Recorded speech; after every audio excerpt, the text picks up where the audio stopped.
for CNN's Town Hall with former President Donald Trump. I'm Kaitlan Collins. Tonight, President Trump is here as he embarks on a campaign unlike any other in the history of U.S. presidential elections. He's the first former president in more than a century to seek a return to the White House, and he is currently leading the Republican field while also facing multiple criminal investigations and an indictment.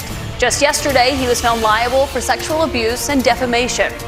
No questions are off the table, and we agreed to no conditions. We're here to get voters the answers that they deserve. Our audience is made up of Republicans and undeclared voters who plan to take part in New Hampshire's Republican primary. They'll get the chance to question the former president directly. These voters and the issues that they care about the most will help decide if former President Trump will get a second chance to take on President Joe Biden. Please welcome the frontrunner for the Republican nomination, former President Donald Trump.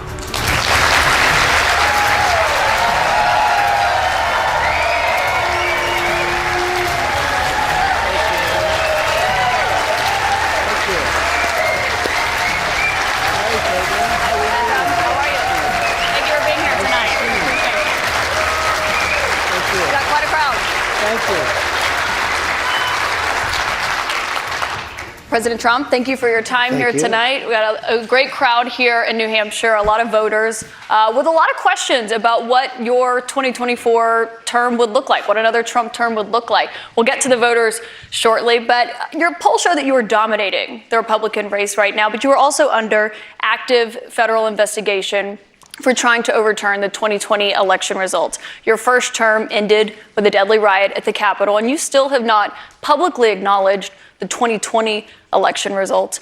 Why should Americans put you back in the White House? Because we did fantastically. We got 12 million more votes than we had in, as you know, in 2016. I actually say we did far better in that election.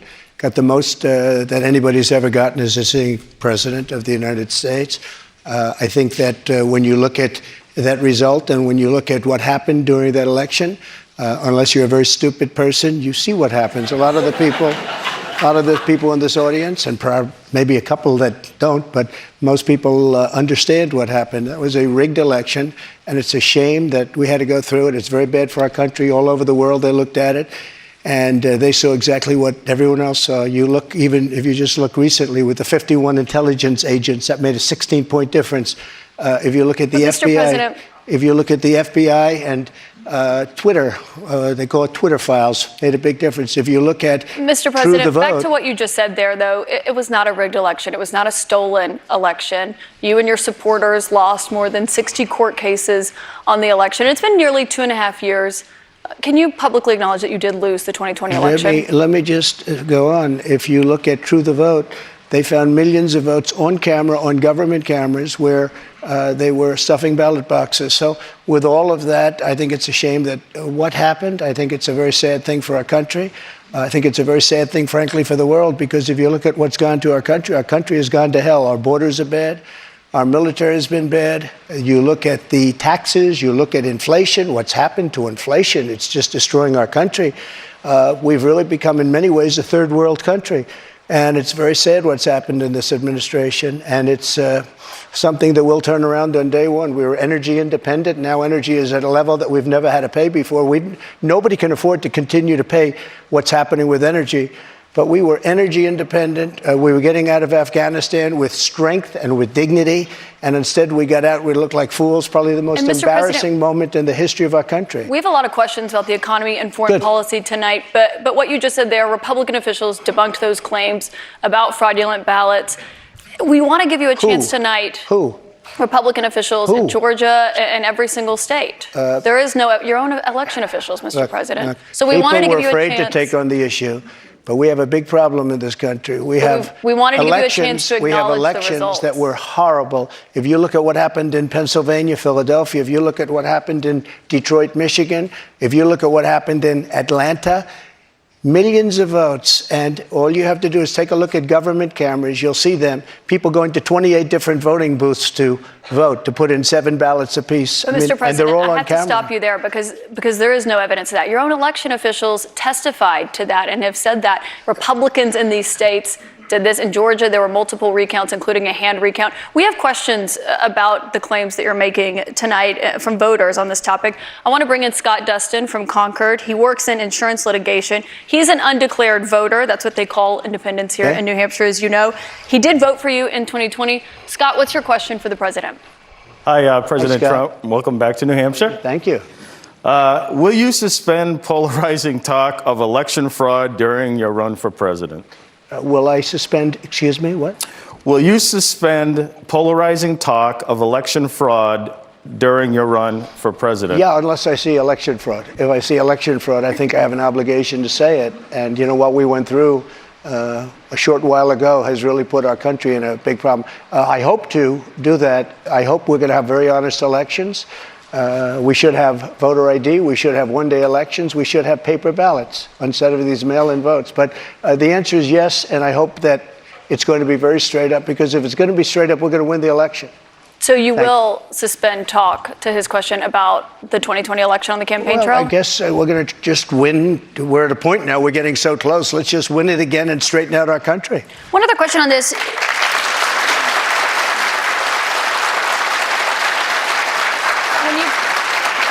When you've talked about the 2020 election results in the past, you once suggested terminating the Constitution. Do you stand by those comments? No. You were able to do certain things. I'm not talking about terminating the Constitution. I'm talking about cherishing the Constitution. The Constitution says that we're supposed to have legal and well-maintained and well-looked-at elections, and we didn't have that. I cherish our Constitution, but we have to live up to the Constitution. We weren't living up to the Constitution. I was just saying there's no evidence of that election fraud. You did once tweet. You're supposed to say that, but I'm glad you say that. But look, that was a horrible election. That was a horrible election, and unless somebody's very stupid, and I know you very well, you're not stupid at all, but you perhaps are given an agenda, or you have an agenda. Look, we have to have honest elections in our country. We have open borders.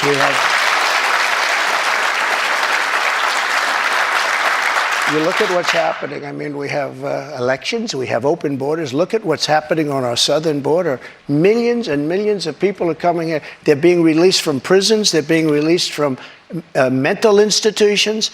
And we have millions of people pouring into our country. And now they're getting rid of Title 42, which I put on, which kept people out that were sick and Mr. President, we have a lot of questions about immigration to get to tonight. Obviously, that's a big topic, especially given what's expected to happen tomorrow.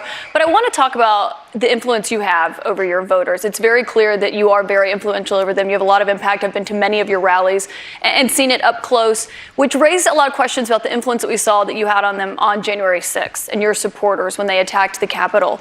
Do you have any regrets about your actions on January 6th? Well, January 6th was, again, we go back to it, but January 6th had to do with the fact that hundreds of thousands of people, and you don't see the pictures very often.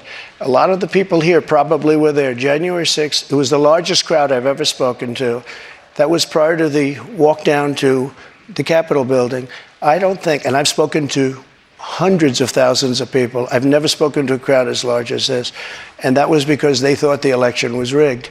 And they were there proud. They were there with love in their heart. That was an unbelievable, and it was a beautiful day. And what I was asked to do, I wasn't involved in it very much. I was asked to come in. Would I make a speech? I made a speech. I said, walk peacefully and patriotically, many different things. In fact, I brought a list of things. I don't want to bore the audience, but we can go sentence after sentence after sentence of things I said and things I put out. One of the big problems was that Nancy Pelosi, Crazy Nancy as I affectionately call her, Crazy Nancy Pelosi and the mayor of Washington were in charge, as you know, of security. And they did not do their job. They're not in charge of the National Guard. You're in charge of the National Guard. Well, I offered them National Guard. I said, we'll give you soldiers, we'll give you National Guard, we'll give you whatever you want. And they turned me down. You're acting and in fact, defense she turned secretary. me down. She turned me down in writing. They turned me down. But your acting defense secretary, Chris Miller, at the time, he says you never gave a formal order to deploy the National Guard. But when it came to that day, just the opposite. Chris Miller wrote a book, and he's a fantastic guy, and he was ready to go. They turned him down. If you look, the mayor of Washington, D.C., lovely lady, she said, we don't want it. We don't like the look. Nancy Pelosi said, we don't like the look. If they would have had I offered them 10,000 soldiers. I said, it could be 10, it could be more, but I offered them specifically 10,000 soldiers. If they would have taken 500 soldiers, you wouldn't have had the problem. They turned it down. And if you look at the Inspector General report, he says they turned it down. They made a terrible mistake. Well, Chris Miller was your acting defense secretary. He says you never gave that order. But back to what happened on that day. He you said did you not weren't, say that. He has testified that, Mr. He did President. not say that. But you said you weren't very involved that day. You did tell your supporters to come to Washington. You tweeted about it, about True, that speech that happened on the rally. Am I allowed to say that? When they went to the Capitol and they were breaking into the Capitol, smashing windows, injuring police officers, why did it take you 3 hours to tell them to go home? I don't believe it did. Oh, let me pull it out. I have to pull it out.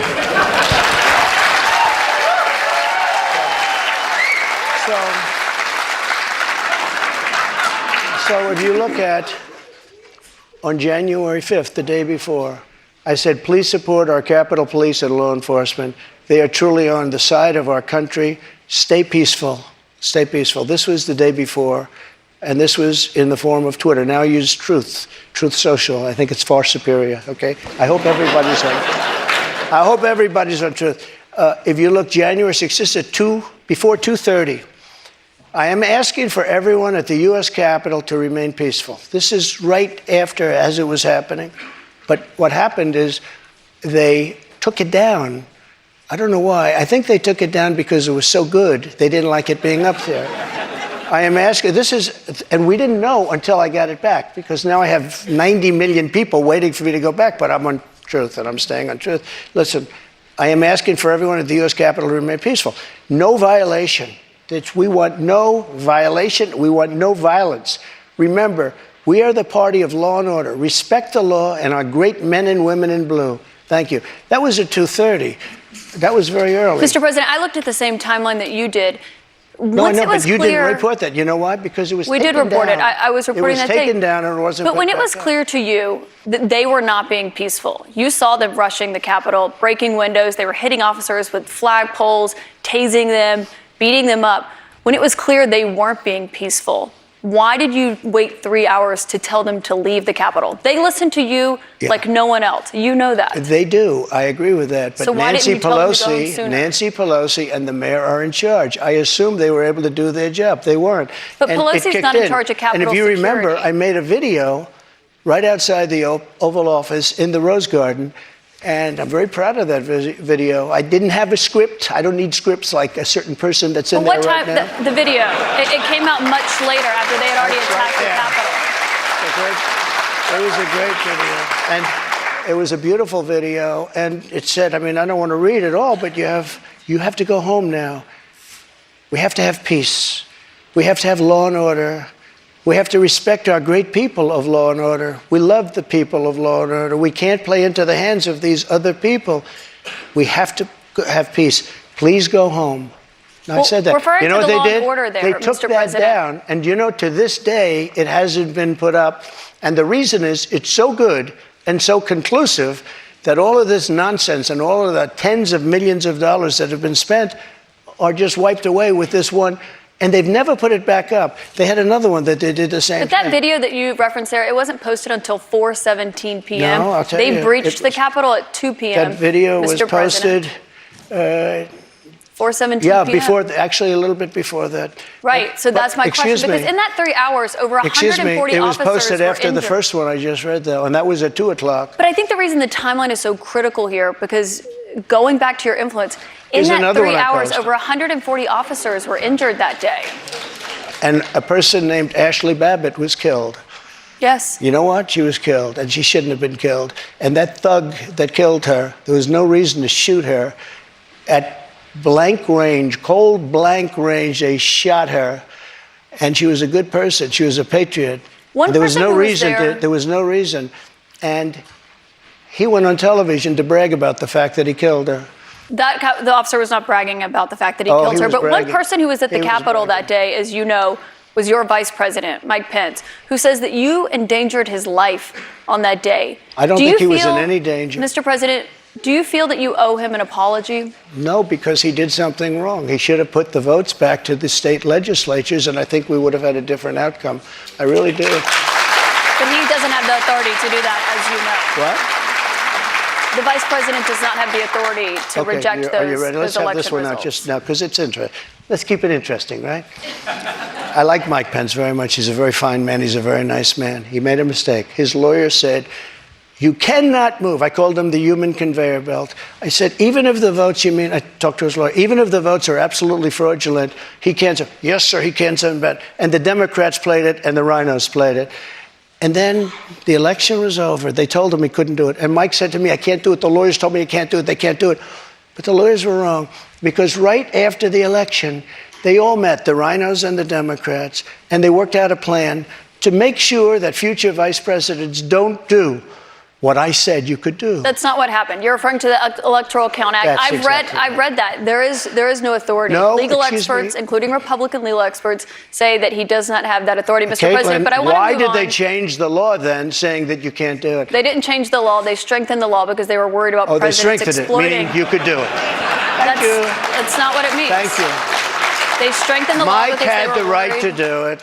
They convinced him he didn't, and it was a horrible thing for our country. If you would have sent those votes back to Georgia, Pennsylvania, and other states, Wisconsin, which if you look at Wisconsin, they virtually admitted now that the election was rigged. If you would have sent those votes back to many of those states, they would not come back in the affirmative. And remember what I said, and you just said it pretty much. You admitted what I said was right. They said he didn't have the right to do it. And he did have the right to do it, and that's why they changed the law, taking that right away. I should note that your campaign paid for a recount that happened in Wisconsin. It actually had more votes for President Biden by the end of it. But I want to move on to Wayne Beyer. He's a retired attorney from North Conway. So many illegal votes were cast in Wisconsin. And if you look in Milwaukee, Wisconsin, they had so many illegal votes, they didn't even know what to do with them. You're absolutely wrong. Mr. President, there weren't any fraudulent votes in Wisconsin. I do want to get to the audience, though. We have questions for you from the audience. Wayne Beyer is a retired attorney from North Conway. He has previously served in Republican administrations. He volunteered for the Republican Party in the 2022 midterms. He voted for you in 2020. What's your question for the president, Wayne? Thank you for coming, Mr. President. Thank you, Wayne. My question to you is, will you pardon the January 6 rioters who were convicted of federal offenses? I am inclined to pardon many of them.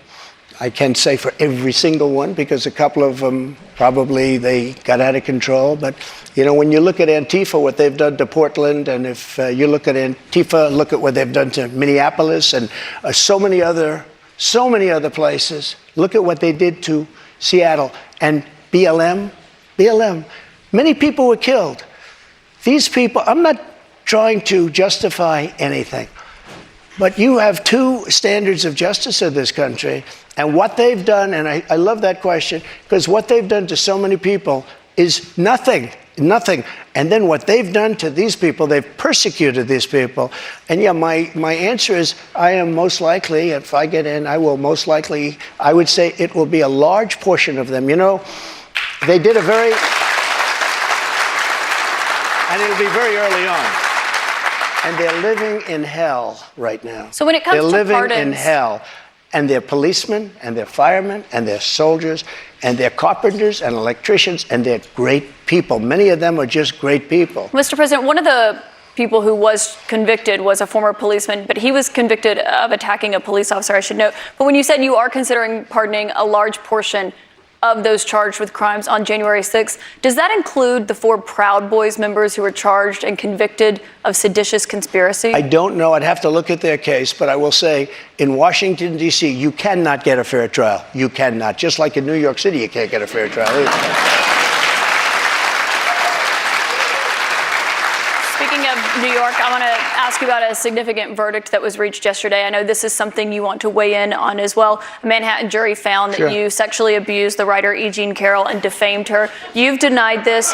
But what do you say to voters who say it disqualifies you from being president? Well, there aren't too many of them, because my poll numbers just came out. They went up.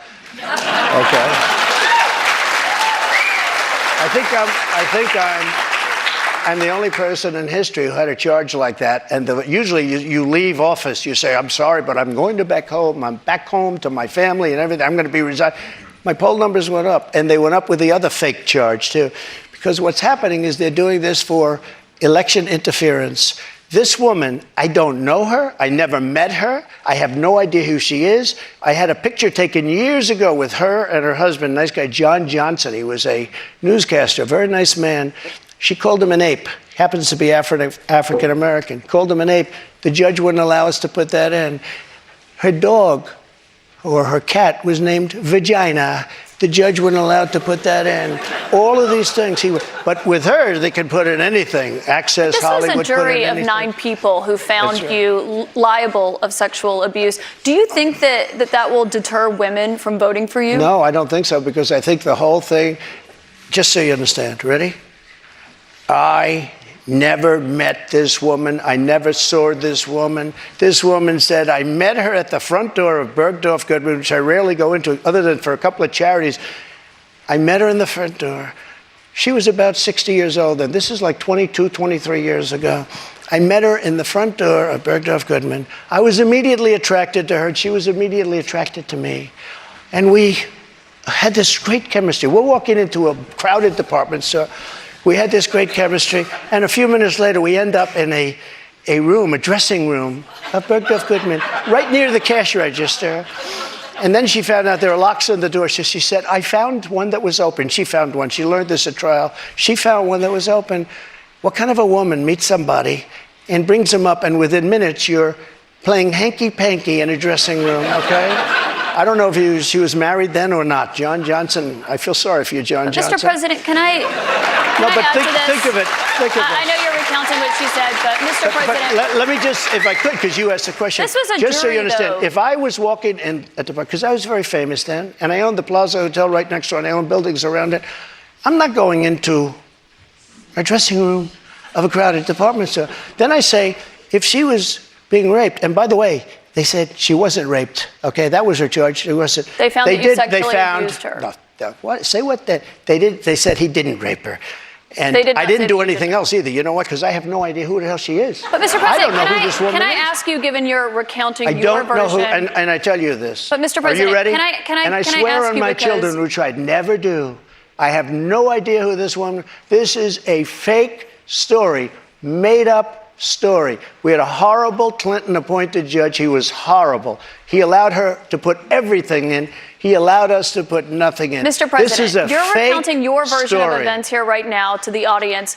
You referenced the trial. You did not go to the trial and actually testify. Do you wish that you had testified? No, it wouldn't have made a difference. This was a rigged deal. My lawyer said, sir, you don't have to do it. I actually said, I think I should. It would be respectful. They said, sir, don't do it. This is a fake story, and you don't want to give it credibility. That's why I didn't go. One thing you did do in this. And I swear, and I've never done that, and I swear to, I have no idea who the hell, she's a Mr. whack President, job. you did not testify in person in this trial. There was a taped deposition of you from October in it. You defended the comments that you made on that Access Hollywood tape about being able to grab women how you want. Do you stand by those comments? I said if you're famous and rich or whatever I said, but I said if you're a star, you are, and I said women let you. I didn't say you grab, I said women let. You know, you didn't use that word, but if you look, women let you. Now, they said, will you take that back? I said, look, for 1,000,000 years, this is the way it's been. I want to be honest. This is the way it's been. I can take it back if you'd like to, but if you're a famous person, if you're a star, and I'm not referring to myself, I'm saying people that are famous, people that are you stars, were asked in the deposition, people that are rich, yourself to be a star, people and you that are said powerful, they tend to do pretty well in a lot of different ways, okay? And you would like me to take that back? I can't take it back because it happens to be true. I said it's been true for 1,000,000 years, approximately 1,000,000 years, perhaps a little bit longer than that. So you stand by those comments? Well, I don't want to lie. Mr. President, we have a lot of questions. Here's what she wants me to say. Let's get to the audience a rich and famous questions person tonight. has no advantage over anyone else. Well, you do have an advantage. And I say unfortunately, but that's the way it is. You said fortunately or unfortunately. Well, fortunately but Mr. President, or we have a lot of unfortunately for audience her. questions to get to tonight. I want to go back to the audience. We've got Danielle Rieger. She works as an oral surgery assistant. She's a Republican activist from Derry. She was a New Hampshire delegate for you in 2020. What's your question? Hi, thank you so much for coming to New Hampshire to answer our questions. My question is regarding the economy. Over the past 2 years, we have seen the prices for everything skyrocket. From food to gas to utilities and insurance costs, many people's bills are up several $100s a month, including mine. If elected president again, what is the first thing you would do to help bring down the cost to make things more affordable? Drill, baby, drill. You know what that means. So, we were energy independent. We were soon going to be energy dominant. And nobody had ever done what I did. We got oil down to $1.87. Actually, it fell lower than that in some cases. We had to save the oil companies. The price was getting so. We were doing incredibly. We had the greatest economy in the history of our country, probably the greatest economy in the history of the world.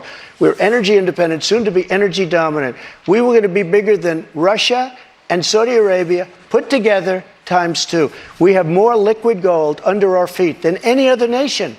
Any other nation. And these stupid fools ended it. And energy went from $1.87 and even lower for gasoline, for a car.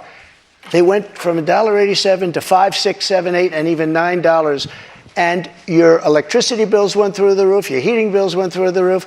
And that's what started inflation. And it hasn't stopped because people are paying now for bacon and for eggs and for the 2 and 3 times what it was just a little while ago. We created the greatest economy in history. A big part of that economy was got you the biggest tax cuts in the history of our country, bigger than the Reagan cuts, bigger than any cut. And also, Kaitlan, as you know, we got the biggest regulation and regulatory cuts.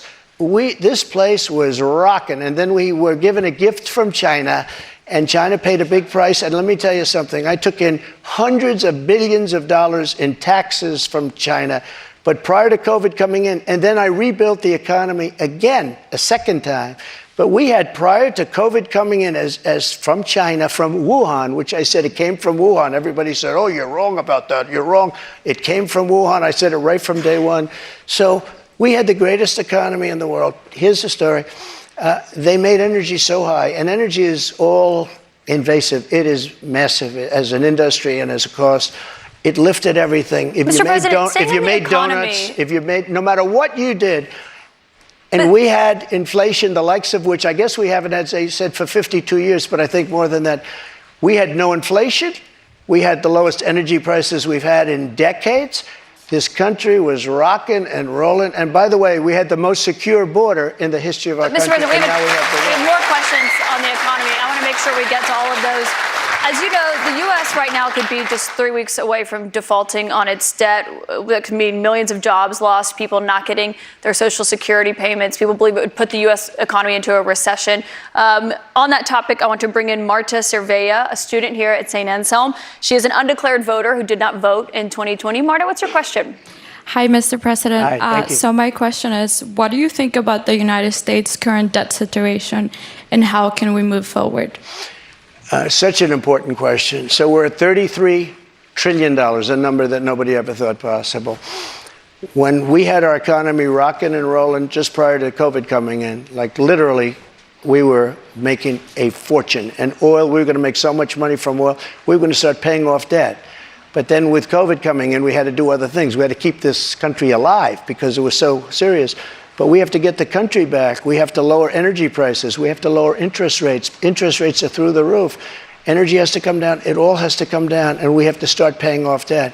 But when we have a debt limit, and they use that very seriously to me. They came in, Schumer came in with Nancy Pelosi, and they were using it. We'll violate it. We'll do whatever. They talked a whole lot different than they do right now. I say to the Republicans out there, congressmen, senators, if they don't give you massive cuts, you're going to have to do a default. And I don't believe they're going to do a default because I think the Democrats will absolutely cave because you don't want to have that happen. But it's better than what we're doing right now because we're spending money like drunken sailors. So just to be clear, Mr. President, you think the U.S. should default if the White House does not agree to the spending cuts Republicans are demanding? Well, you might as well do it now because you'll do it later. Because we have to save this country. Our country is dying. Our country is being destroyed by stupid people, by very stupid people. You once said that using the debt ceiling as a negotiating wedge just could not happen. You said that when you were in the Oval Office. That's when I was president. So why is it different now that you're out of office? Because now I'm not president.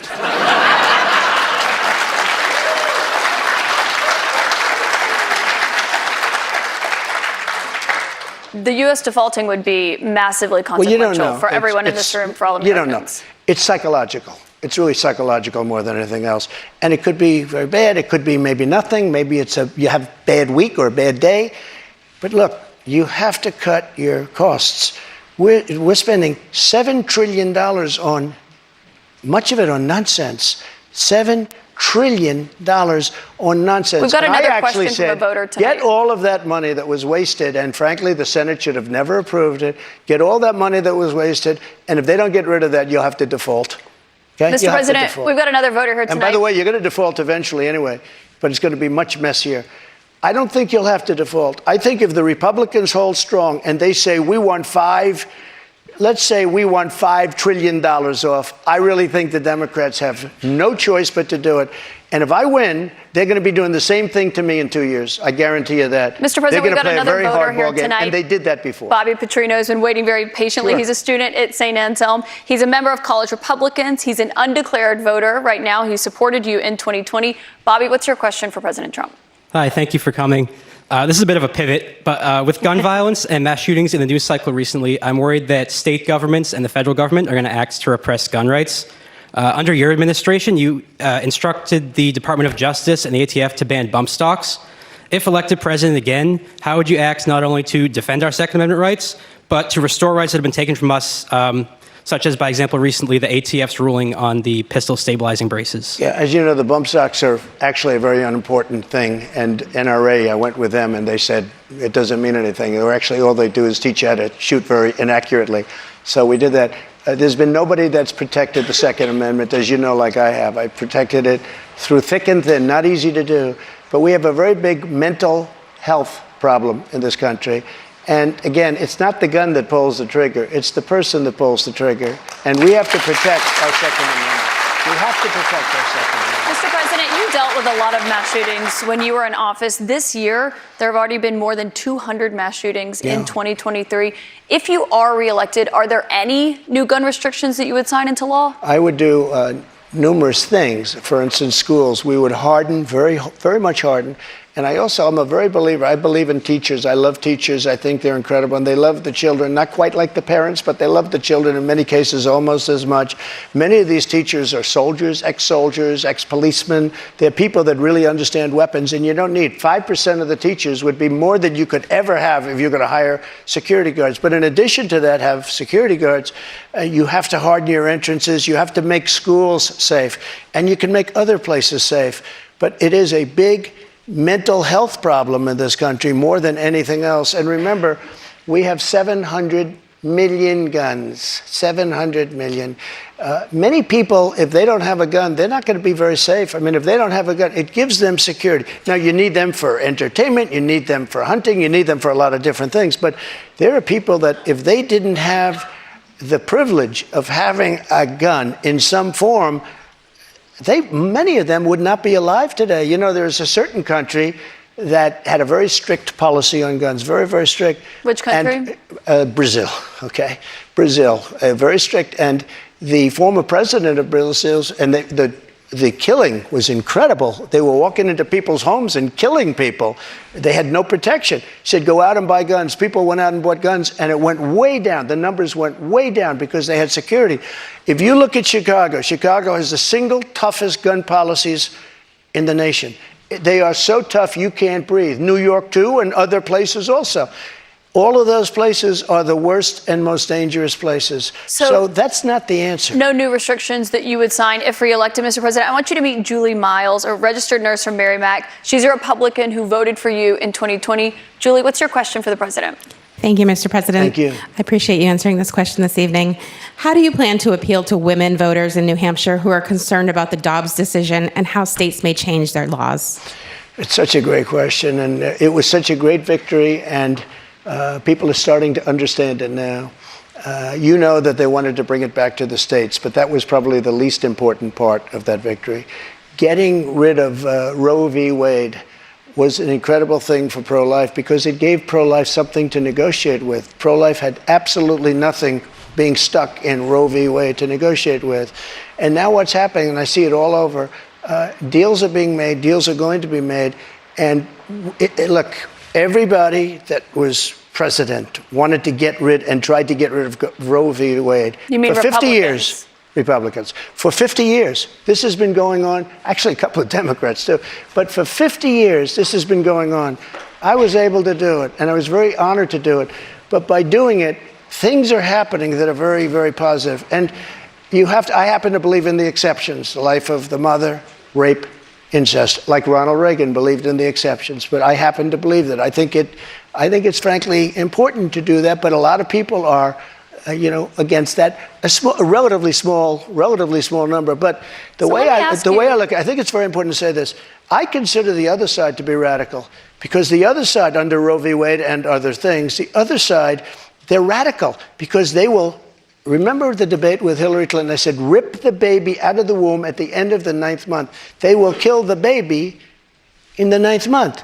If you look at that crazy governor of Virginia from the former governor, where he said, no, the baby will be born, and then we'll decide essentially whether or not to execute the baby. But, Mr. President, can we talk about what you would do if these are the radical people. Re-elected? It's not the pro-life people that are radical. But if you are re-elected and you're back in the Oval Office and you get legislation to your desk, would you sign a federal abortion ban into law?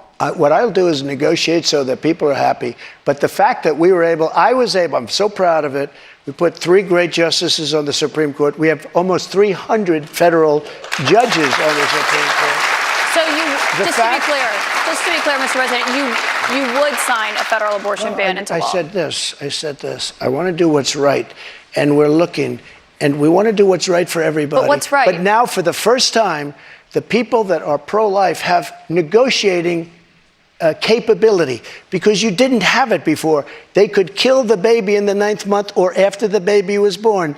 Now they won't be able to do that. But I think this is a really important question for you to answer because this is something every Republican, including those who are running against you for the nomination, are being asked about is, would you sign a federal abortion ban into law? And many of them are going to give you the same answer as I am. First of all, I am honored to have done what I did.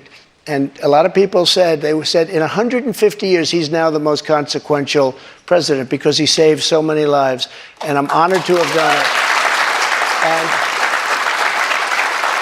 And because of what I've done, we now have a great negotiating ability. That's what I do in life. I negotiate. We have a great negotiating ability, and I think we're going to be able to get something done. What do you mean negotiating ability? Because the question that Republicans have, and some of your allies on Capitol Hill say that they want to introduce legislation when it comes to banning abortion. If they send it to your desk, would you sign it? Some people are at 6 weeks. Some people are at 3 weeks, where's 2 weeks. President Trump? President Trump is going to make a determination what he thinks is great for the country and what's fair for the country. But the fact that I was able to terminate Roe v. Wade after 50 years of trying, they worked for 50 years. I've never seen anything like it. They worked, and I was so honored to have done it. We are in a very good negotiating position right now, only because of what I was able to do. And remember this, again, you talk about radicalism. People that will kill a baby in the 9th month or the 8th month or the 7th month or after the baby is born, they're the radicals, not the pro-life I just want to people. give you one more chance, though, because you did not answer whether or not you'd sign a federal abortion ban or how many weeks into pregnancy you believe abortion should be banned. Yeah, but Can you answer either I've of those given you tonight? the answer probably 4 times already. Which one is it, though? I'm looking at a solution that's going to work. Very complex issue for the country. You have people on both sides of an issue. But we are now in a very strong position. Pro-life people are in a strong position to make a deal that's going to be good and going to be satisfactory for them. If you weren't able to get rid of, you wouldn't even be having a discussion. If you weren't able to get rid of Roe v. Wade, which put pro-life in a dead position, a horrible position, they could kill the baby at any time they wanted to. But we did something that nobody thought was doable. And other Republican presidents, and others, by the way, They wanted to get it out. They also wanted to bring it back to the states, but bringing it back to the states is a less important issue But that's why than it's the the issue question that we about a just talked federal about. abortion ban. You Well, did not say yes or no to that. It You did not say how many It weeks. depends what the deal is. Lindsey Graham's You did not say a how good many man. weeks. He's got an idea, and a lot of other people have an idea. And I look at all the And different a lot of people ideas, will and be curious what I'll your make the right idea is decision. on that. President Trump, we've got more questions to come for you tonight. I'll We'll make be the right right back decision for the in just a moment.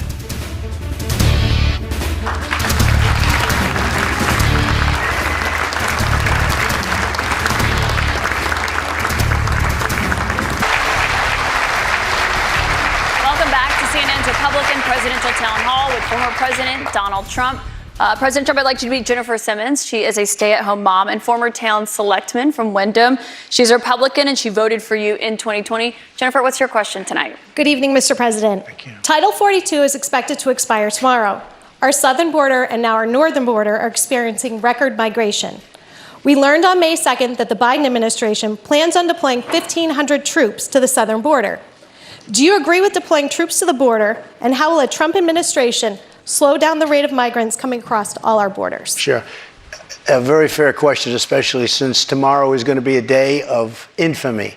You're going to have tens of thousands of people pouring into our country.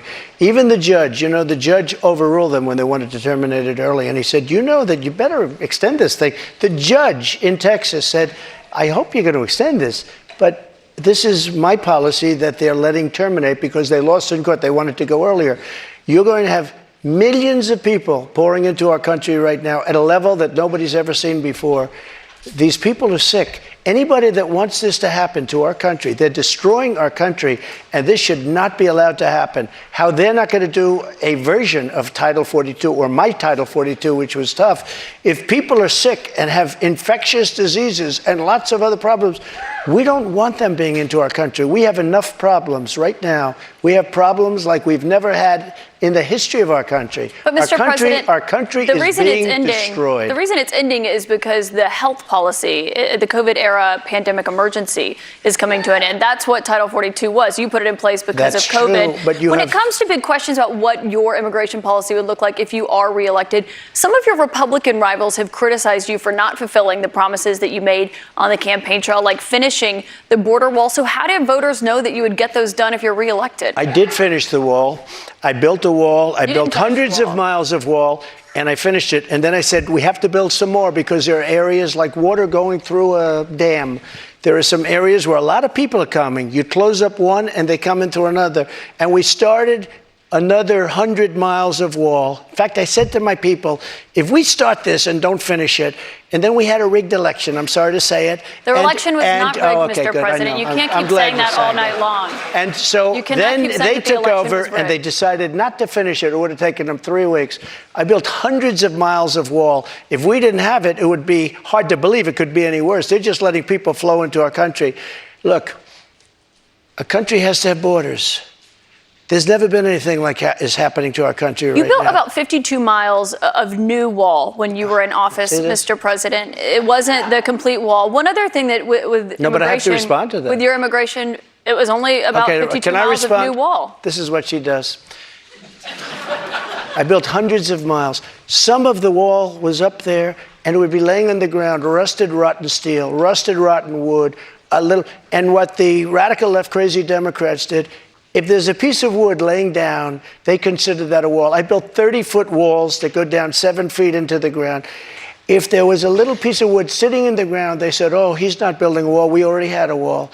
Because this is the game. They're a party of disinformation. It's not a game, Mr. President. It's about 52 miles of new wall. One other immigration policy you had when you were in office. I built new wall. 52 miles for hundreds according of to miles. CBP, Mr. What I did is I President. replaced other wall that was laying down, that was up and rotting in the ground for 30 years. Some of it was steel that you couldn't even see. Mr. President, it was only about 52 miles of new wall, but moving on, another immigration policy you had was the zero tolerance immigration policy that separated families at the border. If you are reelected, are you ruling out instituting that? Well, when you have that policy, people don't come.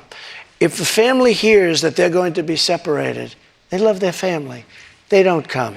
So I know it sounds harsh, but if you remember they said I was building prisons for children. It turned out that it was Obama that was building But the would you prisons for the children. re-implement that if you're re-elected? Is that what you're saying? We have to save our country, all right? We So it can't sounds like afford, that's a yes. No.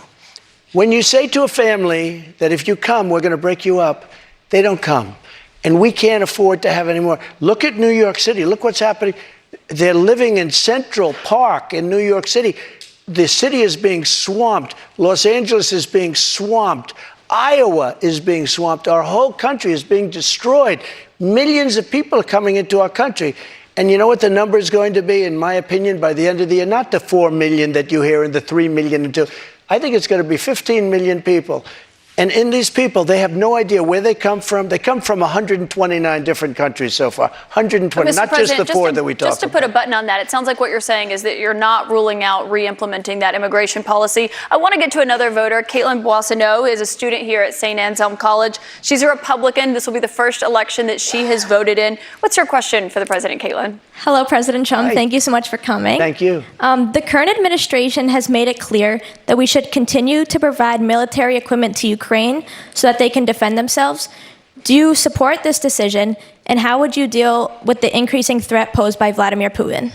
First of all, thank you very much. It's really nice. And it's an important question, so important, because we're giving away so much equipment. We don't have ammunition for ourselves right now. We don't have ammunition for ourselves. We're giving away so much. But here's the thing. I have to say it to start off. No longer matters. If I were president, this would have never happened. And even the Democrats admit that. Putin knew it would have never happened. And his pipeline would have never happened. A lot of things would have never happened. But this would never have happened. And all those dead people, both Russian and Ukrainian, they wouldn't be dead today. And all those cities that are blown up and disintegrated right to the ground, that wouldn't have happened. Okay, now, here's the problem. We've given so far $171 billion. They've given, meaning European Union, which is approximately the same size altogether as our economy. They've given about 20.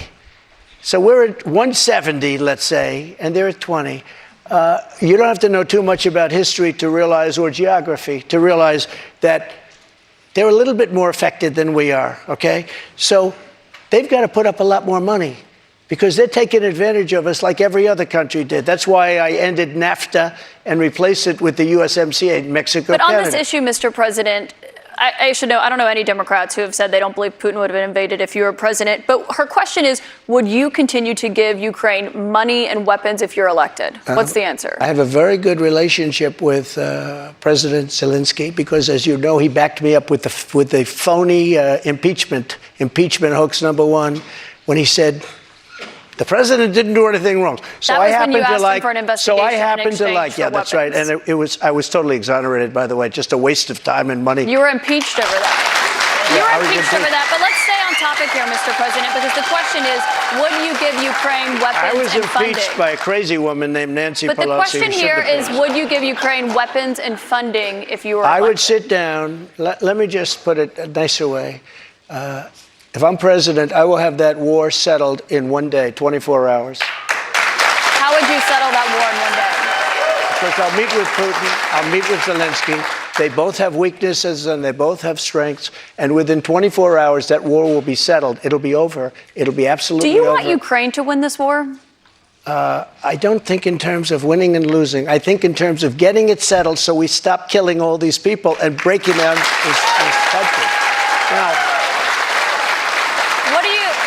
Can I just follow up on that? You But said one you of the don't things think in you have terms to of do is winning you and have to get losing. you have Mr. to get President, can I Europe. just follow up on that because that's a really important Excuse me, statement let me that you just just follow made up. there. Can you say if you want Ukraine or Russia to win this war? I want everybody to stop dying. They're dying. Russians and Ukrainians. I want them to stop dying. And I'll have that done. I'll have that done in 24 hours. I'll have it done. You need the power of the presidency to do it. But you won't say that you want Ukraine to win. You know what I'll say? I'll say this. I want Europe to put up more money because they're in for 20 billion. We're in for 170, and they should be. And they should equalize. They have plenty of money. They should equalize. I got with NATO, But I'm when I asking sat you down, about I got Ukraine them right to now, put up Mr. hundreds President. of billions of dollars that they weren't paying under Obama and Bush and all of these other presidents. That's why they're able to help them fight the war, because of the money I got. But I let's want talk about Europe. what's happening in Ukraine, Excuse Mr. me. I want President. Europe to put up more money, because they're laughing at us. They think we're a bunch of jerks. We're spending $170 billion for faraway land, and they're right next door to that land, and they're in for 20. I don't think so. When it comes to what's happening there, when you were in office, you said that you respected President Putin. Do Yeah, you I do. still respect him today? He made a tremendous mistake. He's a smart guy, you know. I remember I said he was smart, she was smart. What was his he mistake? said President Xi of China, right, is smart. Okay, 1.5 billion people. He's the ruler of 1.5 billion people. I said, yeah, he's a smart guy. How dare he say he's smart? Of course he's smart.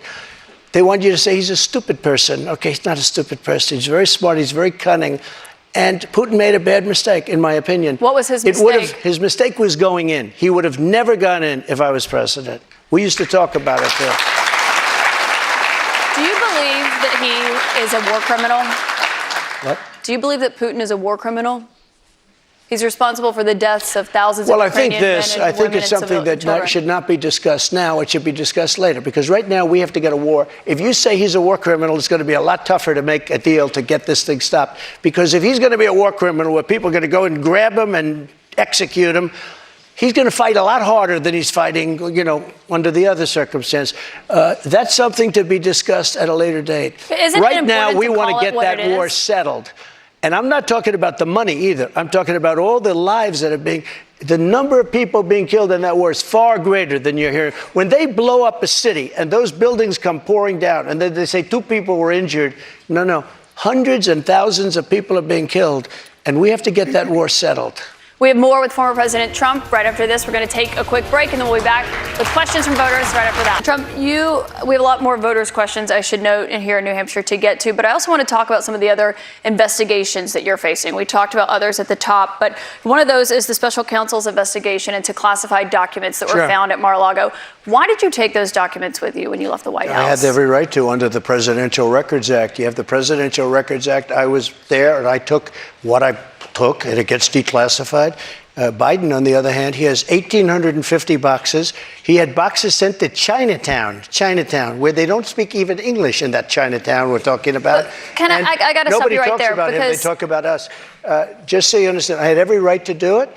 I didn't make a secret of it. You know, the boxes were stationed outside of the White House. People were taking pictures of the GSA of the various people. I got to stop you right there, that though, were because the moving. Presidential Records Act, which is not well known to a lot of people, I read it. It does not say that you can take documents with you. It says actually that they are the property of the federal government. It says you talk, you when negotiate, leave. you make a deal. It's not criminal, by the It way. does not- it does The not say that you Presidential can Records Act is negotiate. not criminal. And just It so does you not know, say you can negotiate to just so take the you- documents with you. Can I tell you? Just so you understand, the Presidential Records Act is not criminal.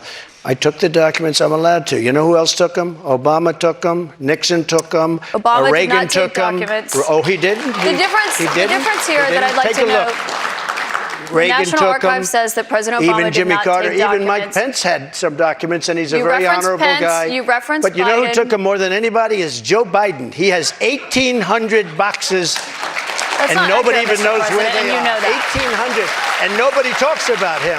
Mr. President, And they that's not accurate. put a rough guy on us, and in the I think meantime it's they have important, Mr. nobody. President, to actually set the record straight here. They took documents, including President or Vice President Pence. When they realized they had documents, they turned them back over. The difference is that you waited to turn yours over, and it was a year and a half effort that included a subpoena with those documents. One question about what happened when you had those documents. It included a raid on my house. That's what it included. But They you had didn't raid. you'd gotten a they subpoena didn't raid and they had not Biden's been house. turned over yet. They didn't raid Biden's house. You know what happened? They put him in the house. That's the one with the Corvette where the documents were laying all over the floor. That was fine. And you know who happens to be at Mar-a-Lago? Secret Service, and they're phenomenal. I have Secret Service. He didn't have Secret Service. The other thing, the vice president cannot declassify. He didn't have the right to declassify. He has documents from when he was a senator. And even Democrat senators say, I can't believe it. No, I went by the Presidential Records Act, That's not and what we the were Presidential negotiating Records with Act NARA. says. That's not what it says, And Mr. NARA has President. red flagged a thing called the Constitution of the United States and the Bill of Rights because they consider them Mr. dangerous President, that's documents. not what it Those says, are and the I people should we're note. dealing And with. I should note that there is a special counsel investigating your document situation, also President Biden's document situation. When it comes to your documents, did you ever show those classified documents to anyone? Not really. I would have the right to. By the way, they were declassified What do you mean, not after. really? Not that I can think of. Let me just tell you, I have the absolute right to do whatever I want with them. I have the right. I was negotiating with NARA. Do you know what NARA is? The National Archives. Extremely But you don't left negotiate group with of them. people. Extremely left. And I was negotiating with They're them. not All of a left, sudden, they're they bipartisan. raided my house. They didn't raid the house of Joe Biden. They didn't raid Obama. But Joe Biden didn't ignore a subpoena to get those documents back like Joe you Biden did. And so took that's the question. 1,850 boxes. But that's the question that investigators have, I think, is why you held on to those documents when you knew the federal government was seeking them and then had given you a subpoena to return Are them. you ready? Are you ready? Can I talk? Yeah, what's You the mind? answer? Do you mind? I would like for you to answer the question. Okay, it's very simple to answer. That's why I asked it. It's very simple to. You're a nasty person, I'll tell you. Can you answer why Very you simple. held on to the documents? I was negotiating, and we were talking to NARA, that's Washington, to bring whatever they want. They can have whatever they want. When we left Washington, we had the boxes lined up on the sidewalk outside for everybody. People are taking pictures of them. Everybody knew we were taking those boxes. And the GSA, the government service, the GSA was the one taking them. They brought them down to Mar-a-Lago. We were negotiating with NARA. All of a sudden, they raid our house. When Biden had his documents, he won't give back the 1,850 boxes.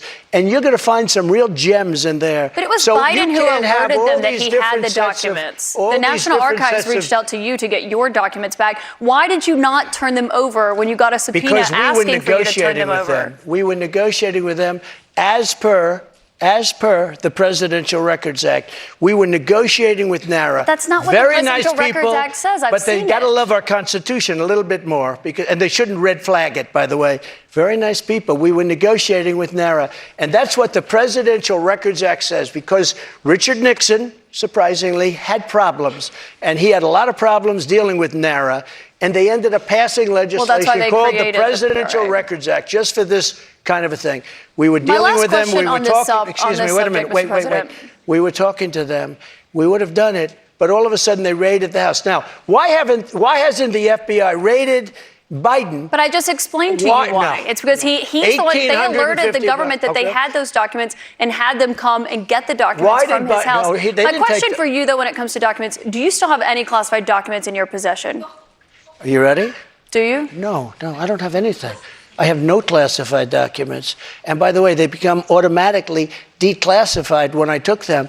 But No, you have why? to declassify Let me them. ask you a question. Why is it that Biden had 9 boxes in Chinatown? And he gets a lot of money from China. Why is that? And There why, is no why evidence aren't of that, people? Mr. President. No, you cannot why say aren't that. There people is no bringing that evidence up? of that, Mr. And why don't they President. put this What guy you're Jack referring Smith to and his is an group office of that he of had. thugs? Mr. Why don't President, they put him in charge of that? I need to stop you right there because there's no evidence of what you just said there. What you're referring to there is an office that he had after leaving That's at the University vice of Pennsylvania. presidency. Wrong. He had a temporary office. But I want to ask you about another investigation You're so that you're wrong. facing. You don't know the subject. I do know the subject. He had and I one do at know the University facts, of Mr. Pennsylvania, President. but he also had I want 9 to move boxes on to another in investigation Chinatown. that you're facing, which is the one that's She doesn't happening understand in it. Georgia, where they are investigating there your efforts to overturn the election results in the state of Georgia. did At the nothing wrong. It was center a of perfect that, phone call. let me finish my question. At the center of that is that call that you had with the Secretary Perfect of State, call. Brad Raffensperger. Yeah, sure. Given the fact that there are indictments expected to come in that case this summer, is that a call you would make again today? Yeah, I called questioning the election. I thought it was a rigged election. I thought it had a lot of problems. I had I guess he's Secretary of State. I called. Listen to this. There are like 7 lawyers on the call, many of them from there. We're having a call. We're having a normal call. Nobody said, oh, gee, he shouldn't have said that. Why? If this call was bad, I questioned the election. You asked if this him to call find was you bad, votes. I didn't ask him to find anything. Let me We've just tell heard you, the audio if tape, this Mr. call President. was There's an bad, audio of you asking him to I find you said, 11,000 you owe something me votes. votes because the election was rigged. That election was rigged. And if this call was bad, why didn't him and his lawyers hang up? How dare you say that? This was a perfect Well, they were phone clearly call. concerned enough. They recorded the call, and I should note that, of This course, was a call that was made to question the results of election. And when we can't make a call to question election results, then this country ought to just forget about it. you weren't just questioning the election results. I was You were questioning asking the him to election. find you votes. And I should note that there is no evidence of fraud. There is no rigged election in the state of Georgia. I want to get back to the audience, though, Mr. President, because those are false claims you're making about what happened in Georgia. Jordan Sullenberger is here. He's an undeclared voter from Hollis. He voted for you in 2020. Jordan, what is your question for President Trump tonight? Thank you, Mr. Trump. Thank you very much. I'm 26. I'm a veteran. I help manage a private aviation company. You want a job? I'd love one, yeah. I'm looking for somebody very good. I'm not for mandates or government interference in private business, but I've seen Republicans going after us like DeSantis after Disney. Right. What would you do as president to protect us from government interference? Well, I'm the one that really wants to protect you. All of these fake investigations of me are about election interference. They think because I'm leading Biden by 11 points, 7 points, 9 points, I'm leading DeSanctimonious by a lot. By 40 points or 45 points. I think he ought to just relax and take it easy and think about the future, because right now his future is not looking so good. I will tell you this. We are really putting it to Biden, but he's putting it to himself because the economy stinks, inflation is horrible, and the border is a disaster. And by the way he got out of Afghanistan was the single most embarrassing moment in the history of our country. Mr. President, I have one more question for you here tonight, and I think while we're in front of the voters here in New Hampshire, this is a fundamental question for you. You are running in the 2024 race. If you are the Republican nominee and you are in that 2024 race, will you commit tonight to accepting the results of the 2024 election? Yeah, if I think it's an honest election, absolutely, I would. Will you commit to accepting the results of the election regardless of the outcome? You want me to answer it again? If I think it's an honest election, I would be honored to. And right now, we are so far ahead of both Democrat and Republican. And you know what? If I don't win, this country is going to be in big trouble. It's so sad to see what's happening. But no commitment there on the accepting the results regardless of the outcome. If it's an honest election, correct, I will. Okay, so not committing to accepting the 2024 election results or acknowledging what happened in 2020. President Trump, I want to thank you for coming here tonight. This is an important conversation with voters to hear and to have. Thank you to our audience and to our host, St. Anselm College. CNN's coverage continues with Anderson Cooper and Jake Tapper. Thank you. Thank you very much. Thank you very much, Kaitlan. Good job. Thank you, Kaitlan. Thank you very much. I like you guys. We love New Hampshire. Thank you. Thank you, Woody. Good luck, Woody. Thanks, everyone. You're looking there at St. Anselm College in Manchester, New Hampshire. Tonight's CNN Town Hall, moderated by Kaitlan Collins, the first of the 2024 presidential campaign, is now in the books. Good evening from New York.